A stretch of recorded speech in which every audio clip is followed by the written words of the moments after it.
2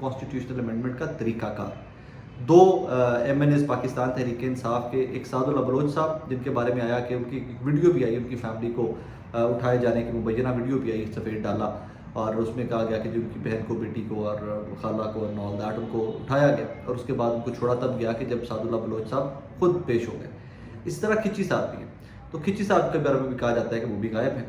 یہ تحریک انصاف کے کا وین ہے، یہ تحریک انصاف کلیم کرتی ہے کہ ان کے ایم این ایز جو ہیں وہ غائب ہیں، اور بھی فتیانہ صاحب اور بھی لوگ ہیں جو غائب ہیں اس ٹائم کے اوپر. اس ساری کیوس کے اندر آپ نے ایک چیز نہیں بھولنی کہ یہ کس قسم کے الیکشن کے بعد مارز وجود میں آئی اسمبلی ہے. 8 فروری کا الیکشن کنٹروورشل موسٹ الیکشنز میں سے ایک ہے، جس کے اوپر اس سے بڑی کیا مثال ہے کہ یاسمین راشد صاحبہ اور نواز شریف صاحب والا جو حلقہ ہے اس کے اپنے فارم 45 47 کے اندر بے تحاشا تضادات ہیں.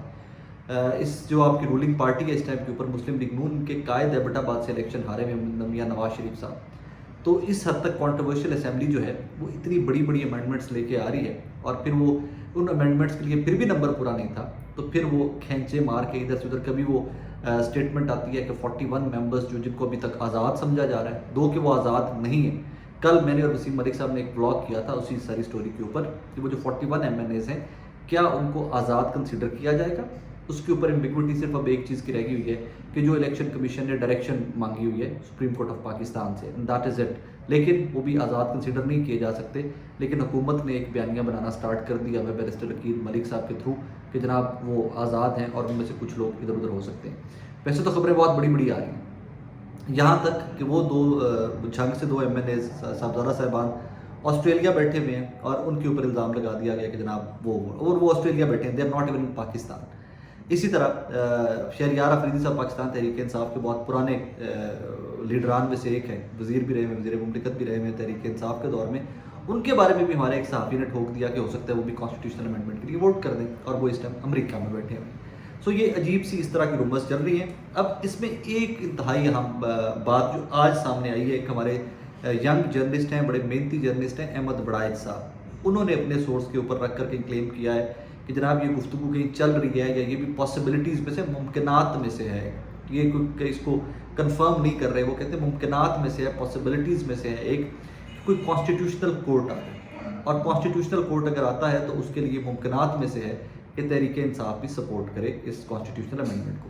اچھا، اب کانسٹیٹیوشنل کورٹ کیا ہے یا کیا کرے گی، یہ بھی ایک سوال پیدا ہوتا ہے بہت سارے لوگوں جن کو نہیں پتا. مجھے بھی نہیں پتا تھا، مجھے بھی اس کے اوپر تھوڑی سی تحقیق کرنی پڑی کہ صرف کانسٹیٹیوشنل کورٹ اگر آتی ہے تو اس کی ذمہ داریاں کیا ہوں گی.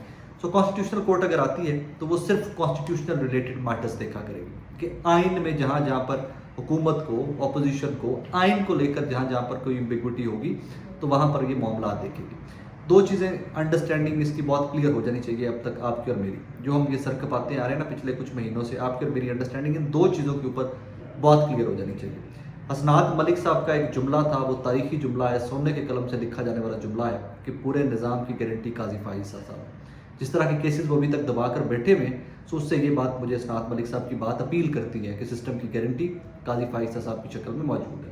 نمبر 2، جسٹس منصور علی شاہ صاحب چیف جسٹس آف پاکستان بن جاتے ہیں اکتوبر میں، تو یہ نظام نہیں بچے گا. 2-3 موٹی موٹی وجوہات، وہ یہ نہیں ہے کہ آ کے انہوں نے نظام کو سیبوٹاج کر دینا ہے، انہوں نے ایسا کچھ بھی نہیں کرنا. 2-3 موٹے موٹے کیسز ہیں. بلے والا ریویو چلیں ٹھیک ہے، وہ تو وقت گزر گیا ہوا، بٹ یہاں پر جو آپ کے سارے ٹریبیونلز تھے وہ ابھی تک کام نہیں کر پا رہے. ٹریبیونلز کو کام کرنے کی اجازت دے دی جائے، ان کا ٹائم اپنا ٹریبیونلز کا آلموسٹ گزر چکا ہوا ہے. تو صرف اگر ایک یہ ڈیسیجن آ جائے کہ 2 مہینے کے اندر، 3 مہینے کے اندر اب ٹریبیونلز نے ڈیسائیڈ کرنے ہیں تمام تر کیسز، دھڑام کر کے حکومت نیچے آ جائے.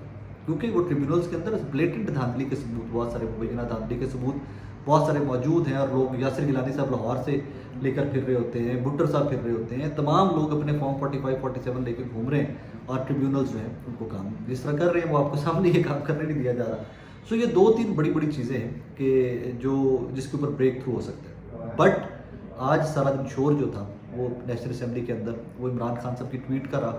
اس ملک کی غربت، اس کی مہنگائی، اس کے تمام تر مسائل، خودکشیاں آنے والی مزدوروں کی، وہ تمام تر مسائل جو ہیں وہ پیپلز پارٹی ایک سائڈ پہ رکھ کے عمران خان صاحب کی ٹویٹ کے اوپر آج شور مچاتی رہی ہے. اور یہی ان کا جمہوری رویہ ہے. اصل رویہ یا اصل شکل اگر آپ نے دیکھنی تھی ان سیاسی جماعتوں کی تو وہ آج دیکھی جا سکتا ہے. لگتا یہ ہے کہ کسی اسپیسیفک شخص یا شخصیت کی کشنودی کے لیے PMLN اور پیپلز پارٹی میں ایک دوڑ لگی ہوئی ہے کہ یہ خوشنودی میں حاصل کروں گا، یا دوسرا کہتا ہے کہ یہ خوشنودی میں حاصل کروں گا، اور اسی خوشنودی کو حاصل کرنے کے لیے آج آپ نیشنل اسمبلی کی تقاریر اٹھا لیے، آپ کو آئیڈیا ہو جائے گا۔ اپنا بہت سارا خیال رکھیے گا، دعا میں یاد رکھیے گا۔ اللہ حافظ۔